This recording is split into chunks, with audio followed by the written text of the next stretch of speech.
Hoy le damos la bienvenida a nuestro programa Salud en Sintonía al doctor Julio González Parra, médico cirujano, especialista en medicina interna e infectología, profesor universitario y un gran amigo de la familia. Bienvenido, Julio, a este programa.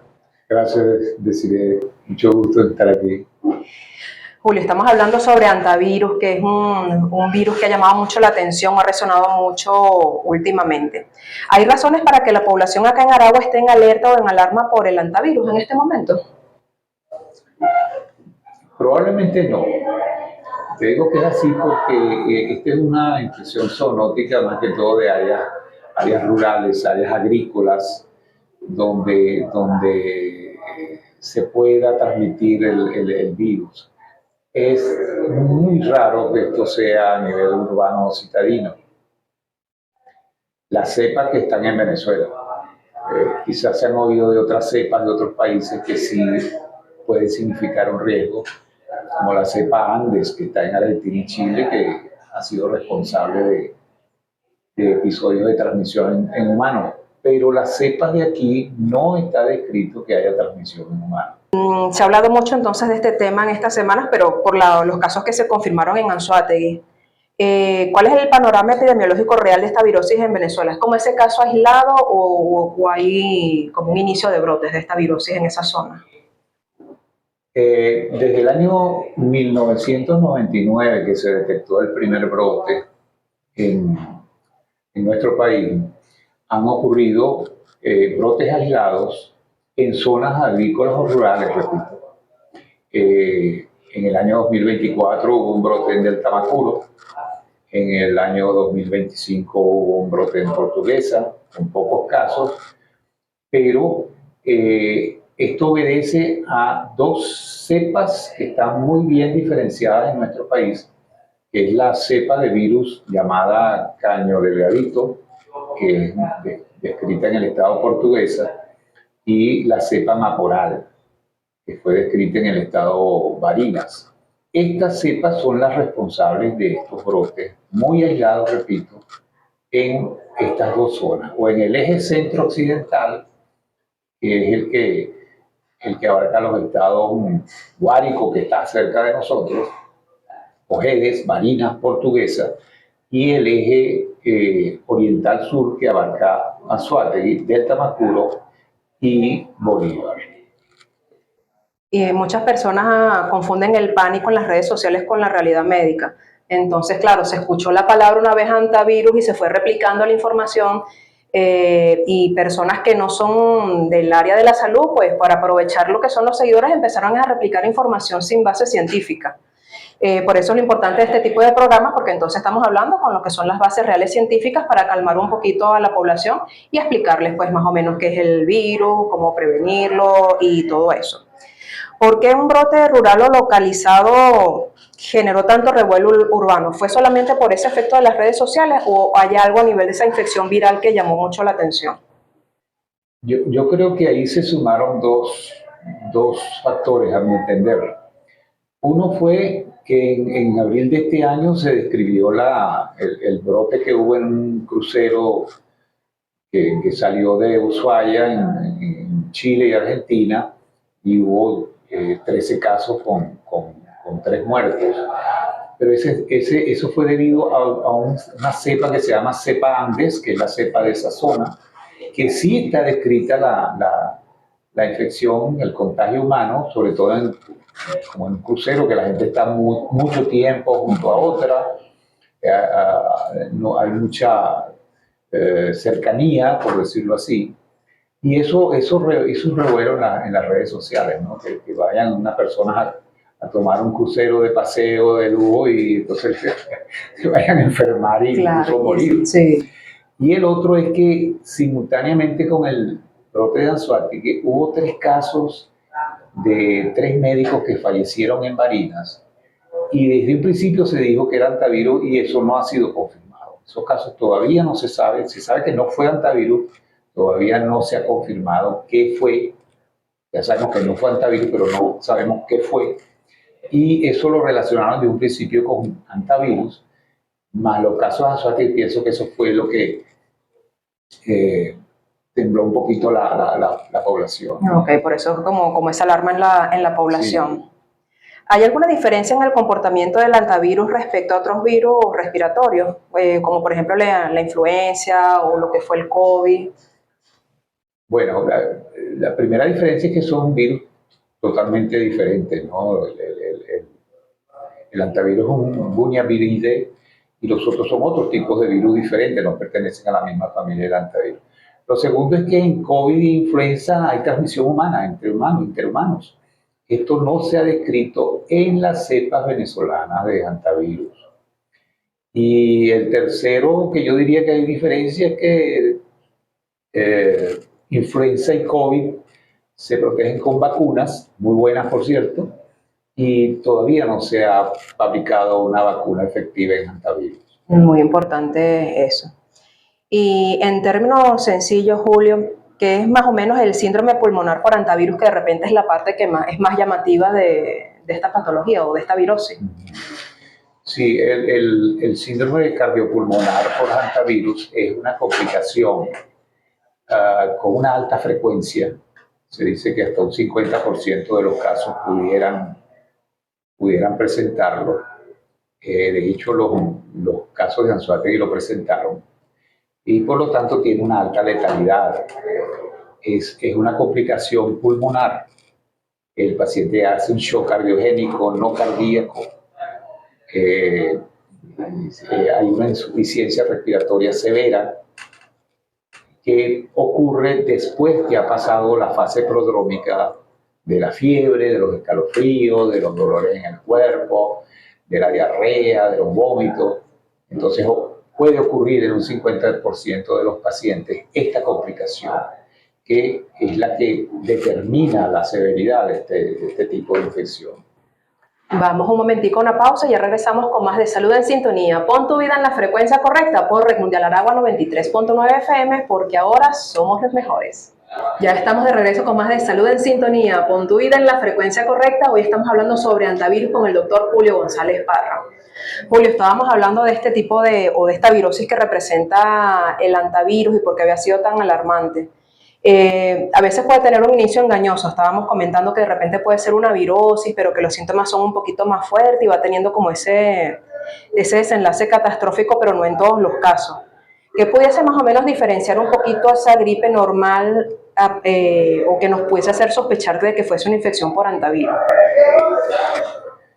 Yo creo que habría que tener en cuenta la epidemiología, ¿no? Que sea una persona que ha estado expuesta a este tipo de infección viral, que trabaje en el campo, que se desarrolle trabajando de granero, cosas cerradas, que esté en contacto. Está muy relacionado en nuestro país con el periodo de siembra y cosecha. En esos meses que la gente siembra y cosecha en el llano, pues son los casos donde se han presentado los brotes.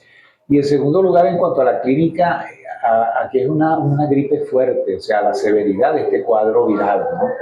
Todos los síntomas comunes a una gripe que llama uno dolor de cabeza, fiebre, son mucho más acentuados en el periodo prodrómico de la infección por hantavirus.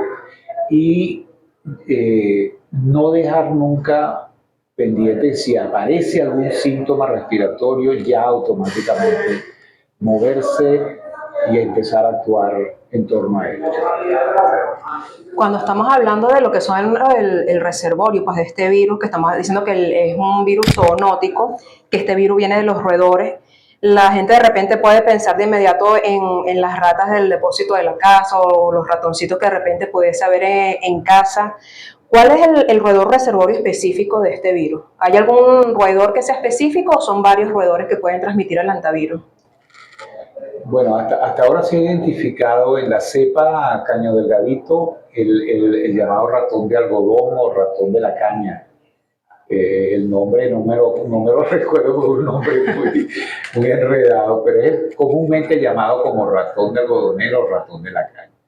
Y en la cepa maporal se ha identificado el roedor, es la rata arrocera pigmea. Entonces, si estos roedores están en otros sitios, en otras zonas rurales, ellos pudieran actuar como como reservorios del virus. La rata doméstica o el ratón doméstico no se ha comprobado que sean reservorios del hantavirus, pero eso no deja de que uno lo tome en cuenta que tener ratas y ratones en la casa no es un signo bueno. Claro. Acuérdense que ellos transmiten otras enfermedades como la leptospirosis, la salmonelosis. Entonces no es una cuestión muy higiénica tener ratas porque no transmitan hantavirus. Claro, sí. Tenemos que prevenir todo tipo de enfermedades, no nada más el hantavirus, con lo que es el control de plagas. ¿Y el ratón que porta el virus muestra algún signo de estar enfermo o es un portador asintomático? Es un portador asintomático, no hay ningún signo en el ratón. La única manera de detectarlo es haciéndole pruebas de laboratorio para ver si era portador del virus, porque no aparenta ningún síntoma. De hecho, no muere por eso. Okay. O sea, cualquier ratón de este tipo de especie, sí, lo tenemos que considerar como portador, sea, sí, porque no va a tener ningún signo allí de muestra. Y o sea, han generado pues mucho temor lo que es el contagio. ¿Cómo entra realmente entonces el virus del ratón al cuerpo humano? El ratón expele en las heces, en la orina y en la saliva al virus cuando está infectado. Y estas partículas virales, entonces están en el suelo, en el polvo, en los escombros, en los residuos de basura. Y cuando una persona, por ejemplo, el caso más común, empieza a barrer o a aspirar con una aspiradora o algo de esto, pues estas partículas se elevan y son inhaladas por la persona a través del sistema respiratorio y de esa manera contraen la infección viral. No, es sumamente improbable que el ratón por una mordedura vaya a transmitir la enfermedad. No está descrito eso, pero sí por las excretas del ratón. ¿Y el virus se puede transmitir por la picadura de un insecto? No, y esa es la diferencia con la mayoría de las infecciones virales que conocemos en Venezuela, como la fiebre amarilla, la zika, la chikungunya, el dengue, que son transmitidos por artrópodos y por eso se llaman arbovirus. En este caso no, es transmitido solo por las excretas, saliva, orina, heces de un ratón infectado. Okay, lo que son los medios de desecho, porque entonces uno se imagina el ratón enfermo y lo pica un mosquito, entonces que esa sangre vaya, ahí no hay caso de infección, es solamente por lo que son las excretas. O sea, debe haber algún mecanismo en lo que es la parte del intestino del ratón donde se active esto. No, mira, probablemente no, porque suena raro eso, que el ratón pueda causar una enfermedad mortal y a él no le pase nada, pero eso ocurre en medicina. Sí. ¿Y cuánto tiempo pudiese sobrevivir el hantavirus en el ambiente, por ejemplo en las heces o en la orina seca de un roedor? Bueno, mientras haya roedores infectados, siempre va a haber hantavirus.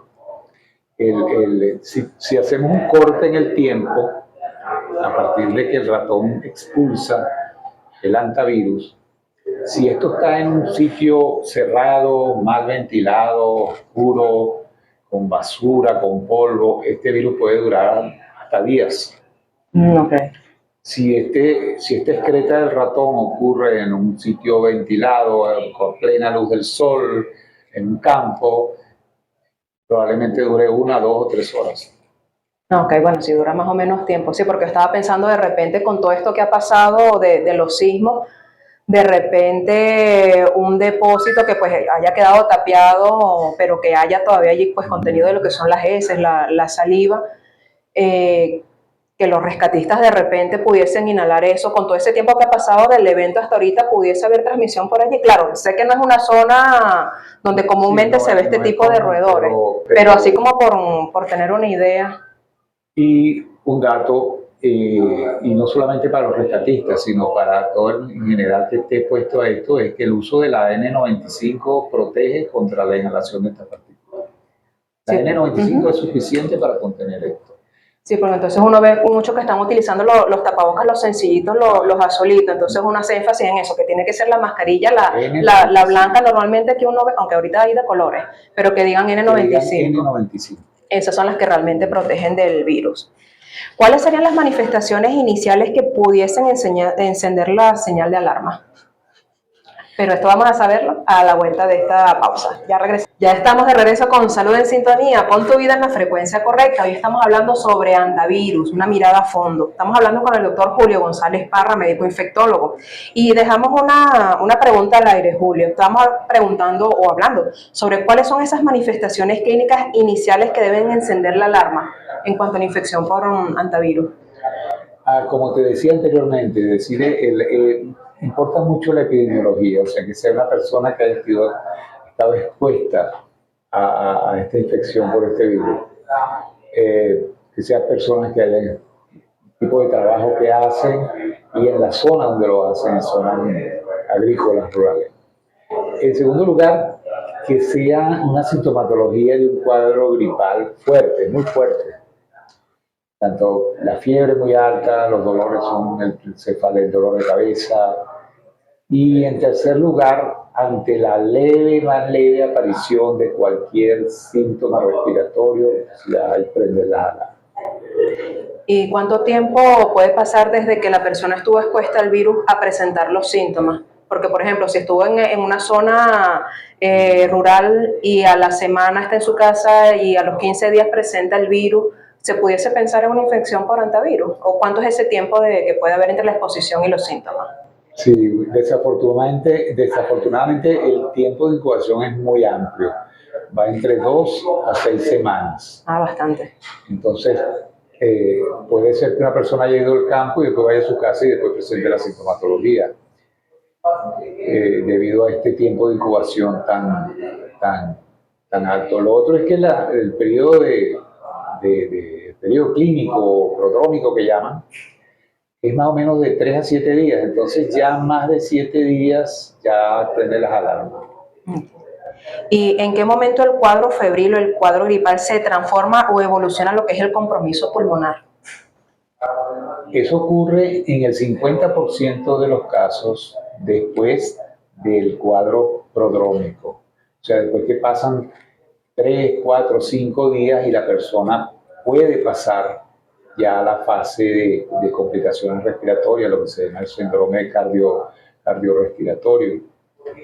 Y repito, tiene una alta letalidad. Ahí también puede depender, por ejemplo, si la persona tiene comorbilidades. Eso agrava el asunto. ¿Qué exámenes de laboratorio o qué pruebas específicas pudiesen confirmar la presencia de antivirus aquí en Venezuela y dónde las procesan? Actualmente solamente se están procesando en las pruebas serológicas en el Instituto de Higiene.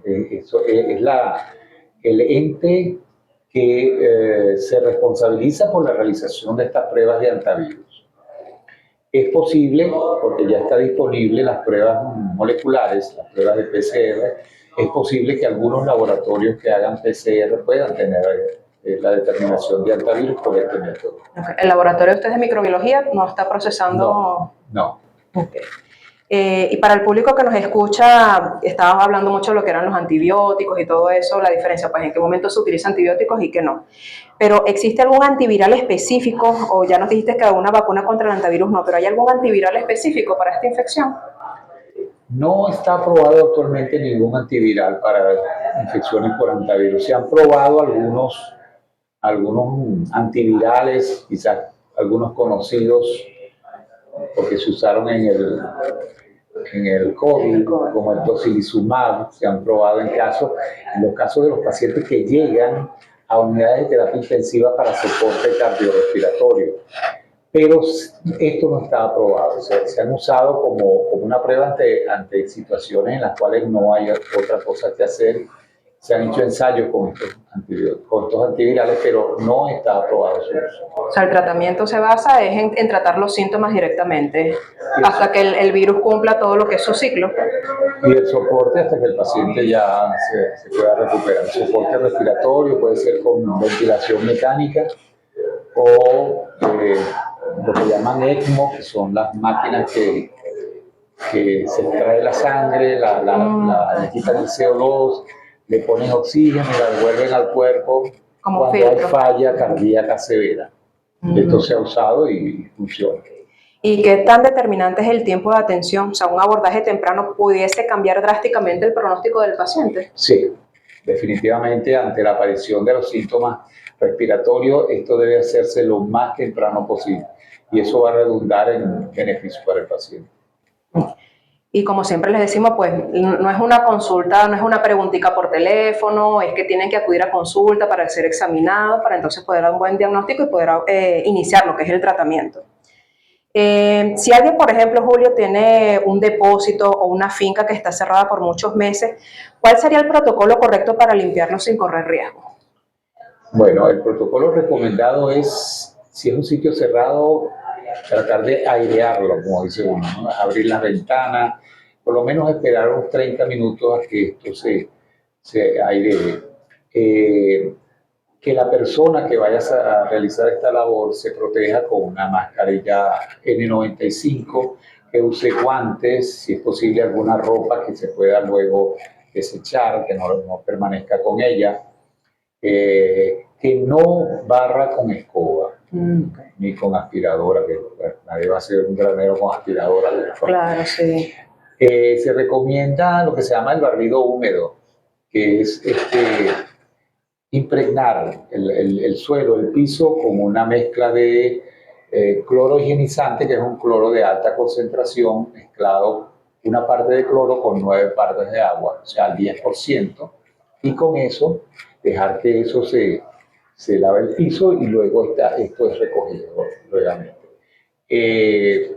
Tratar de que los escombros y todo eso sea envuelto en bolsas que se puedan cerrar y desechar cerradas herméticamente, son las recomendaciones para este tipo de limpieza de graneros o de espacios cerrados. Entonces la escoba tradicional es peligroso, pero no sé por qué, me resuena porque la aspiradora también es porque chupa de un lado y sopla atrás. Porque puede volatilizar Okay. las partículas. Ok, entonces no es que lo chupa esas partículas y quedan ahí almacenadas. Nadie garantiza que vaya a succionar el 100% de las partículas. Okay. Unas las succiona y otras las puede volatilizar. ¿Nos pudiese repetir, por favor, cuál sería la dilución adecuada del cloro? La dilución es al 10%, eso es una parte de cloro con 9 partes de agua. Okay. Y que sea cloro higienizante, no un cloro diluido. Ok, entonces hay que buscar esa característica específica en el cloro, no cualquier tipo de cloro funciona. Creo que es por encima del 70%. Okay. ¿Y ese tipo de cloro lo venden en cualquier...? Lo venden en sitios donde venden. Ok, entonces saben que no es cloro jabonoso, es un cloro de grado higiénico. Se le llama cloro higiénico. Higiénico, así tal cual. O higienizante.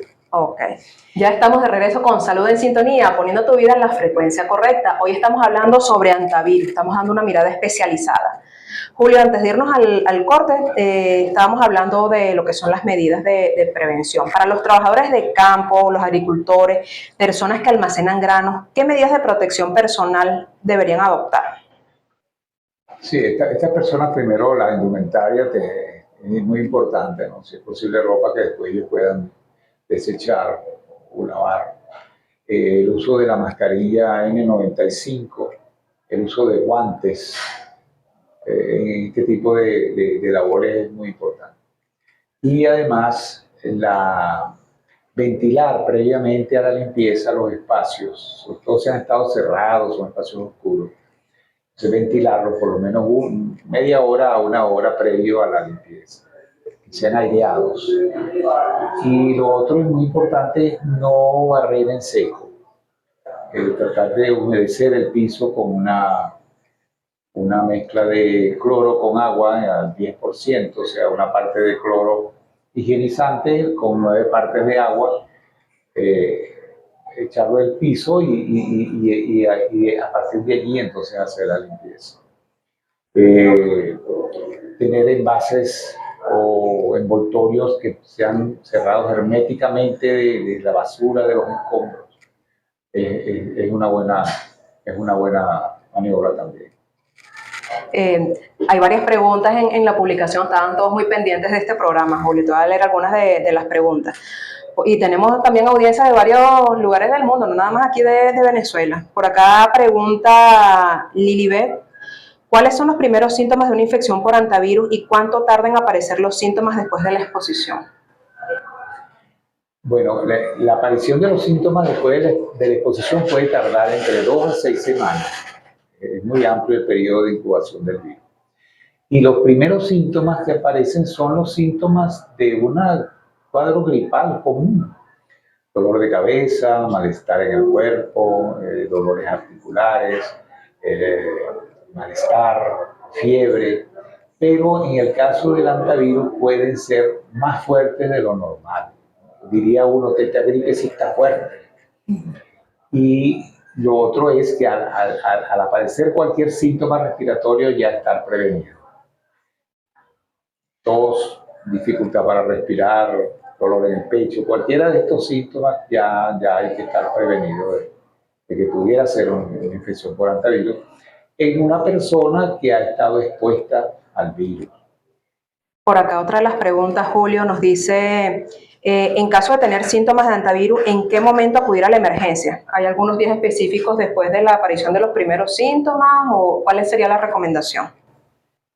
Yo recomiendo que si esta persona, primero, tiene síntomas muy fuertes de un cuadro gripal y si esa persona tiene alguna otra enfermedad, una comorbilidad, un adulto mayor, una persona con discapacidad, esta persona sí tiene los antecedentes epidemiológicos de haber estado expuesto en una zona rural, en ese periodo de 2 a 6 semanas, debe ir a un médico.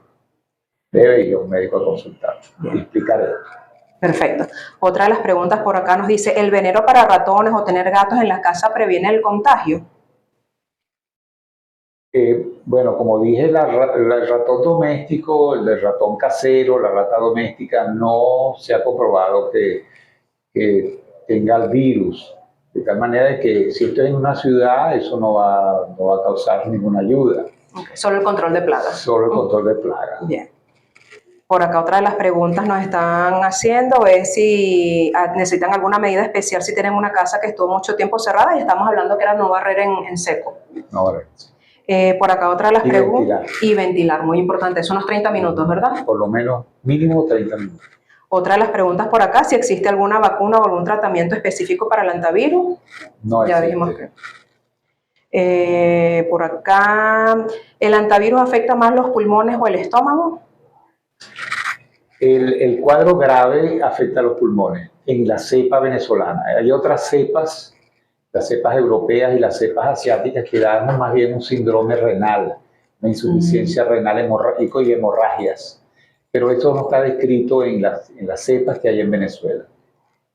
Otra pregunta por acá muy interesante es si las mascotas se pudiesen enfermar de hantavirus o transmitírselo a los dueños. No, solo el ratón. Ok, perfecto. De verdad que preguntas muy interesantes. Gracias, Julio, de verdad que súper agradecida con tu participación acá en el programa y bueno, cada vez que quieras hablar de algún tema, pues las puertas de Salud en Sintonía están abiertas para ti. Dale la información a nuestros radioescuchas de dónde pueden encontrarte, dónde pasas tu consulta, los horarios de trabajo, número telefónico. Bueno, en la consulta de 5 a 7 de la tarde, lunes a viernes en el Centro Médico Maracay. Y mi teléfono para las citas es el 0412-457-1254. Vamos entonces a dar, como decir, los 5 puntos más importantes de nuestro programa de hoy. Entonces, primero, tenemos muy pendiente la ausencia de riesgo activo en Aragua. En el estado de Aragua no hay reporte de casos ni brotes de hantavirus. Lo que hemos vivido estas semanas en la región es el resultado directo de lo que es el rumor, la desinformación en las redes tras los eventos confirmados en Oriente del país. Recuerda no replicar información que no está verificada. Evitemos alarmar a la población sin necesidad.